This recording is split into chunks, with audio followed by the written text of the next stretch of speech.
Major funding for CFO Studio is provided by Real Estate Strategies Corporation, advisors to CFOs, management, and boards of directors in the acquisition and disposition of leased and owned real estate. Visit www.realstrat.com.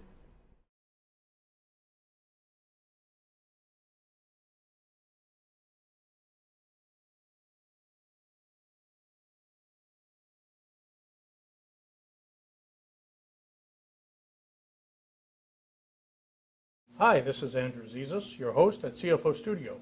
I have the pleasure today of being joined by Dennis P. Reilly, Vice President of Finance at NeoStrata Company.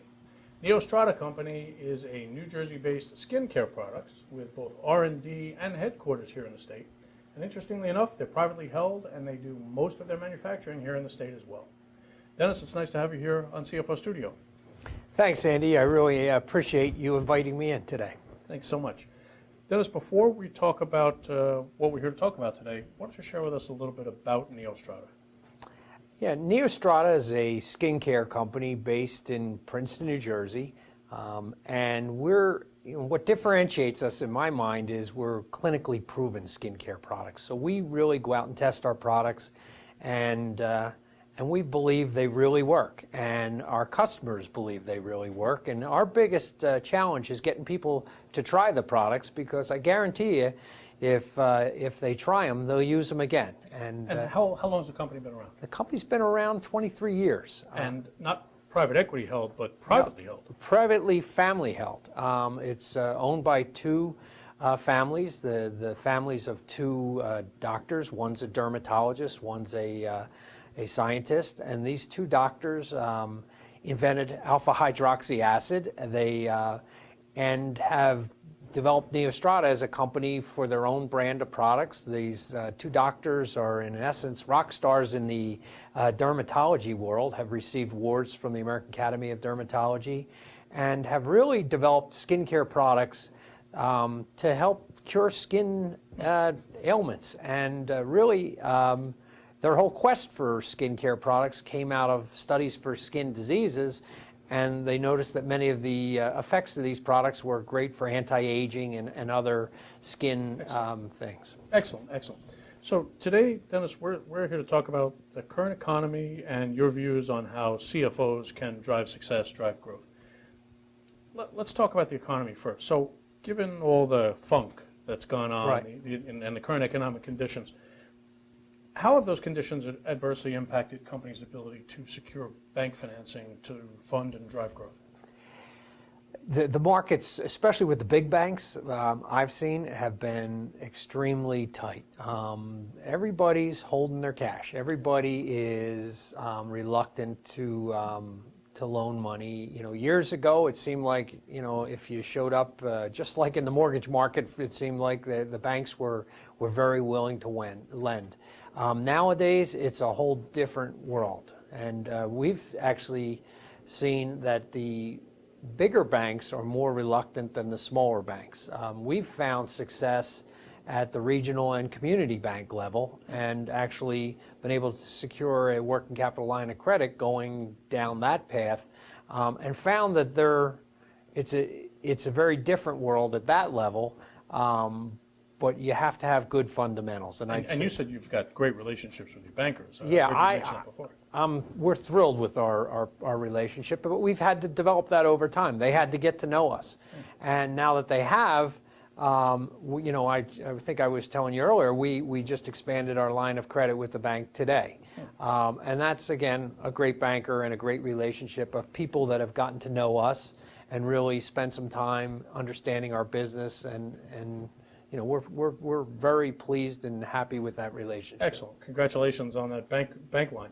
So let's talk about corporations and money, since we're talking about money. It's been said that there is as much as $2 trillion sitting in the coffers of corporations. In the current economy, how is that possible? You know, I think most of that's on big companies, not little companies like mine. But what, you know, I look at it as much like how everybody, you know, personally may have cut back during this this tough economic time. You know, I think they're just they've just hoarded a bit of cash, and not really as a bad thing, but they're really everybody's a bit fearful in the economy. Banks and corporations. And They're all holding corporations. on to the Everybody's cash. holding it on. And I think what you're going to see out of that is maybe some M&A activity, because the valuations of companies are so low also on the other side that, there's cash sitting there and people want to deploy it to expand their business. And we're hearing a lot of noise about M&A companies and other companies just leaning forward, ready to go Right. when the time is right. And the right assets there. And I think that's what people are looking at. Talk to me about bonus plans. How has measurement criteria come into play and changed, given current economic conditions, in how companies view their bonus plans? Well, I think, as we were talking about, the tough economic times, I think it's had a real impact on bonuses. I think bonuses in times gone by, I think were almost a rite of passage. It was expected. It was expected. The end of the year it was bonus time, and people got them without necessarily moving the company forward, creating value for the company, the things that are important to a company. Nowadays, I'd say you really have to create some value to get a bonus. And that's really, from our perspective, in NeoStrata, when times were tough, we didn't give out bonuses. When times were tough, a lot of other good companies. In times were tough, we didn't give out raises. We've turned our company around, and we're on a path of growth. So we found it important to reward the people and to continue the incentive to continue the growth. And as long as the company performs and meets its objectives, we're going to continue to reward our people. So the summary there is that bonus plans basically have become bonuses for performance once again. Absolutely, the way they should have always been. So you mentioned that your company's on a growth path. For a rapidly growing company, especially mid-market, mid-cap company, tell me what you think is the most critical role for that company's CFO.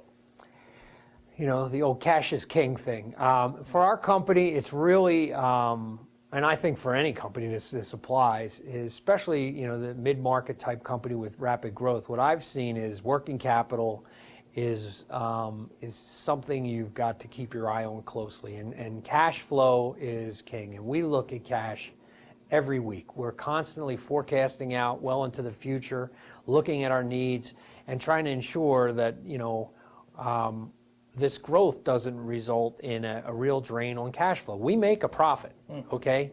But when you need inventory or you build sales, receivables grow, suddenly your working capital demands can grow very rapidly. And if you don't anticipate that, you're not going to be ready for the day. And that's really why we had to secure lines of credit and things like that, because we need to have the ability to borrow $1 million or $2 for a little company like ours. That's a lot, but that can get us through a surge in sales and things like that, so I can buy the right products, have them manufactured, and get them out the door to my customer, which in many cases are overseas. It might take 2 or 3 months before I'm paid by that customer. Ouch. So that's a lot of cash. Quite often I have to make sure I can afford to finance, and I don't want to lose those sales. So it's managing sales, it's managing cash flow, but it's anticipating what's coming down the road. Absolutely. That's the most critical role of a mid-cap CFO in your eyes. It really is. I would agree with that. Finance executives, the world of finance executive careers, we all know, has changed drastically in the last few years. There are specialists, and there are jacks of all trades. How should a CFO be promoting himself or herself these days? Specialist, jack of all trades. I think you got to be a jack of all to some extent, but then you have to really have some specialty to differentiate you from your competition. I mean, what you're really, what's going to set you apart is, why someone would, why would your CEO recommend you to somebody else down the road? You got to approach it that way, and it's because you must be doing something that they saw as different from somebody maybe they worked with before. So, but I think a jack of all is good, and at least to the extent that where you're not a specialist, you know where to get the right help. I think that's important. Knowing, as I think I was telling you before, I'm not a tax guy, but I have a great tax guy I work with very well, and so I trust him. and we have a good relationship, and I think we've done some great things in that area. But it's not through my expertise, it's knowing which resource to tap for that. So I heard three answers. I heard one, that a good CFO does have to have an area of specialization. He or she should also be familiar with a lot of other areas of his or her job, because CFO nowadays is COO in a mid-cap company, right? Right. And third, that CFO should also have deep contacts and relationships to bring in outside resources to support the internal efforts. Absolutely. Makes perfect sense. Dennis, we're almost out of time. I have time for one more question. And you've obviously got a tremendous depth of experience. You're with a company that is already tremendously successful and probably has most of its success in front of it. And you've been around. So as a CFO, let me ask you the following question. What gets you excited about what you do?